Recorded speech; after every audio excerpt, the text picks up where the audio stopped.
Liturgia para hoy jueves, 4 de julio. Santa Isabel de Portugal. Nació en España en 1271.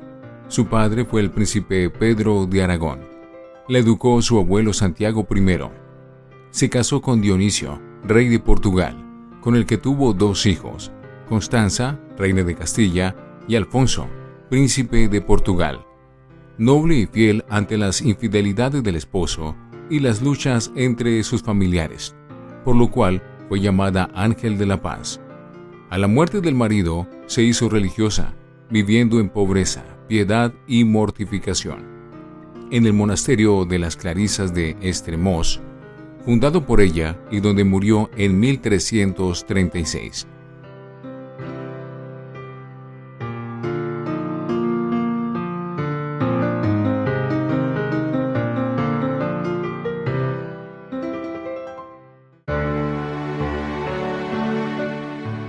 Antífona.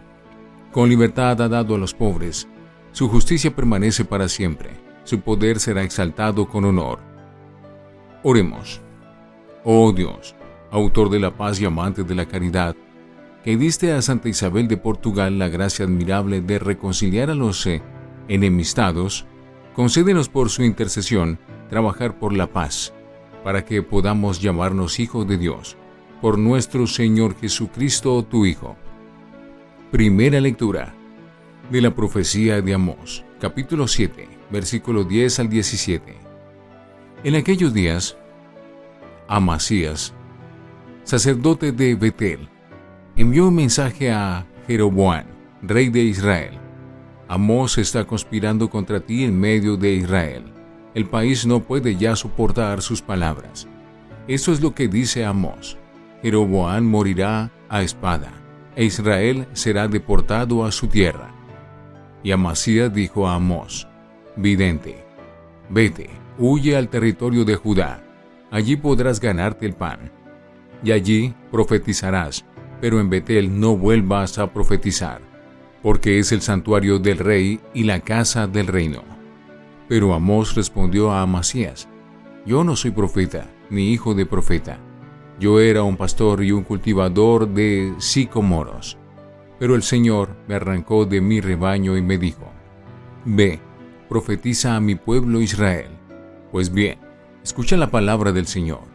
Tú me dices: no profetices sobre Israel, y no vaticines contra la casa de Isaac. Por eso esto dice el Señor: tu mujer deberá prostituirse en la ciudad, tus hijos y tus hijas caerán por la espada. Tu tierra será repartida a cordel.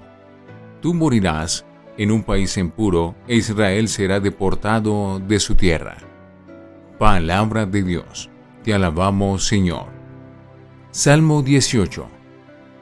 Los mandamientos del Señor son verdaderos y enteramente justos. La ley del Señor es perfecta y es descanso del alma. El precepto del Señor es fiel e instruye a los ignorantes. Los mandamientos del Señor son verdaderos y enteramente justos. Los mandamientos del Señor son rectos y alegran el corazón.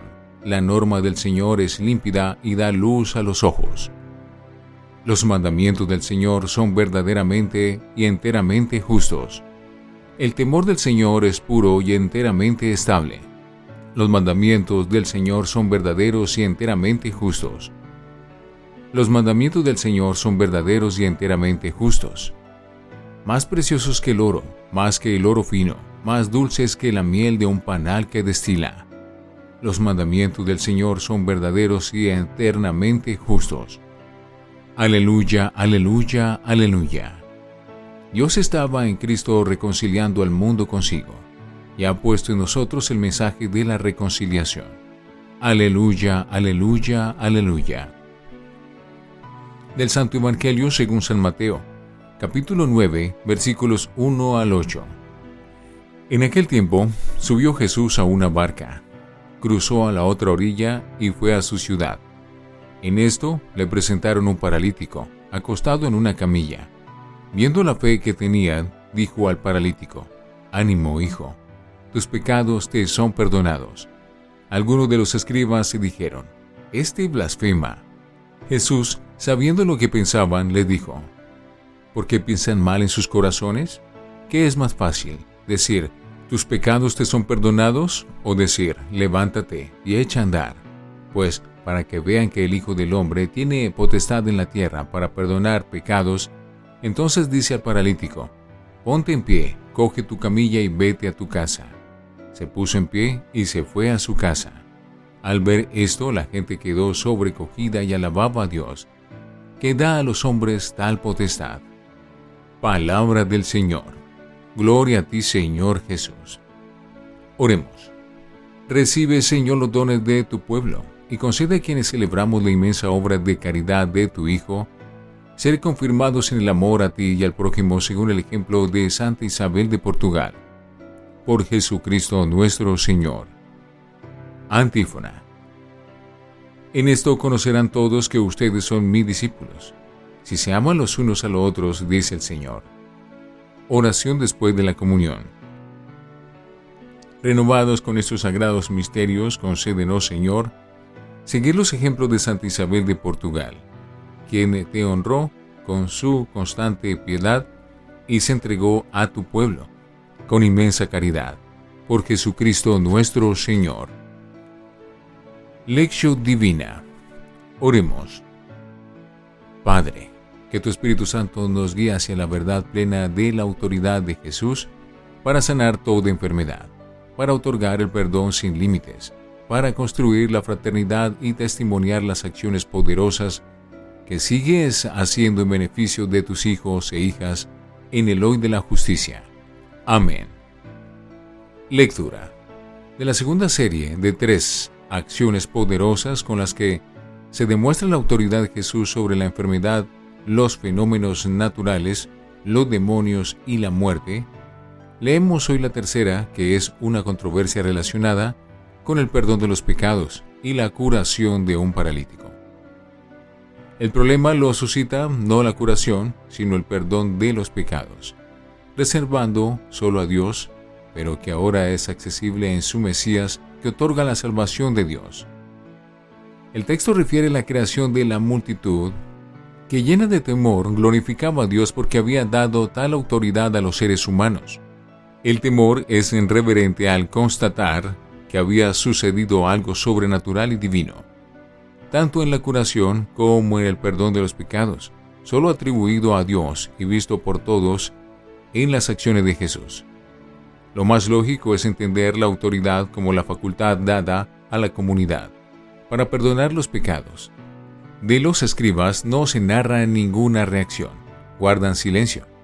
La autoridad de Jesús realiza gestos significativos como nombrar al paralítico, inmerso en su historia de salvación, hijo, asumiendo su mundo y sus circunstancias, levántate, dominando y reduciendo su mal a la nada.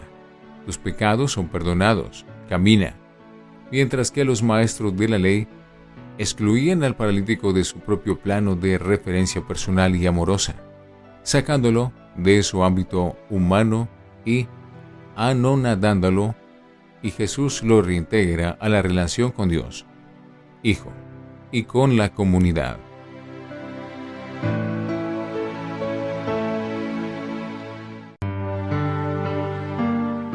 Para meditar. Las acciones de Jesús nos maravillan, asombran y hacen estallar en alabanza a Dios por sus obras, salvíficas en bendición de los miembros de la comunidad. Fácilmente sentimos empatía con el paralítico sanado y perdonado. Descubrimos cómo él ahora puede sentirse alegre y rodeado de personas que le son familiares, los que lo traen hacia Jesús, la multitud que alaba a Dios, la persona de Jesús, los de su casa. Él se ha convertido en una persona reconciliada con Dios, consigo mismo, con el mundo y con sus historias. Su historia nos recuerda lo hermoso de nuestra propia historia de encuentro con Jesús. La alabanza de la multitud ante la autoridad de Jesús nos hace comprender cómo el amor es un continuo descubrimiento del poder salvífico de Dios en favor de sus hijos.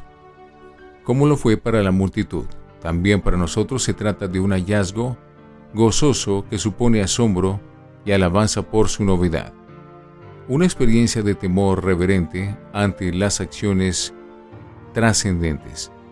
Todo el evento nos refiere a un modo propio y peculiar de ser y de estar en el mundo y ante Dios como sujeto personal con identidad propia.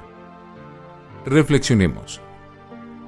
¿Qué acciones poderosas de Jesús debemos proclamar los cristianos hoy para que Dios sea alabado y el ser humano curado y perdonado de sus pecados? ¿Cómo ser testigos de su actuar? ¿Cuáles manifestaciones de alabanza podemos sugerir a quien no logra responder a Dios?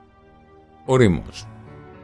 Padre, qué bueno es ser testigos de cómo la gente glorificó a Dios, que solo había dado tanto poder a los seres humanos.